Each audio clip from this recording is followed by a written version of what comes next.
PM મોદીએ કિસાન સન્માન નિધિ વધારવાની જાહેરાત કરી. ખેડૂતોને વર્ષે 9,000 રૂપિયા મળશે.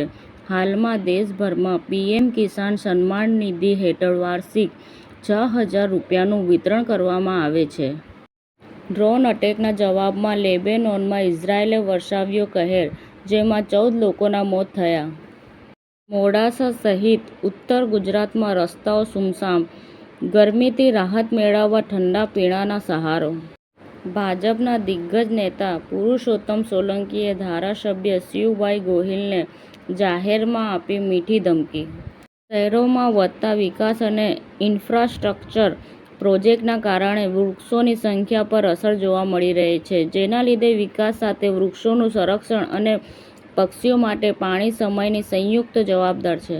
અમદાવાદમાં ઓછું મતદાન કોને ફાયદો કરાવશે અને કોનું નુકસાન કરશે? આ વર્ષે મુસ્લિમ બહુમતી ધરાવતા વિસ્તારોમાં સૌથી વધુ મતદાન થયું છે, જે અમદાવાદના પરિણામોમાં મોટા બદલાવ લાવશે તેવું લાગે છે. અમદાવાદમાં મતગણતરી માટે ગુજરાત કોલેજ ખાતે તમામ તૈયારીઓ પરિપૂર્ણ કરવામાં આવી છે. અમદાવાદ ખાતે યોજાનારા મતગણતરી સેન્ટરમાં એક કંટ્રોલ રૂમ પણ રહેશે, જેનાથી આખા કમ્પાઉન્ડની સિક્યોરિટી પર નજર રાખવામાં આવશે. મહારાષ્ટ્રના અકોલામાં પારો 46.9 ડિગ્રી સેલ્સિયસ સુધી પહોંચ્યો.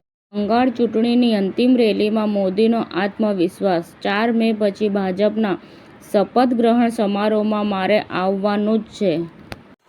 સમાચાર ટુડે ન્યૂઝ ચેનલની ટીમ અને જે સત્ય છે તે જ બતાવશે. આપ જોતા રહો સમાચાર ટુડે ન્યૂઝ ચેનલ. ગુજરાતની ધરતીનું ગુજરાતીઓ માટે જ, એટલે કે સમાચાર ટુડે ન્યૂઝ.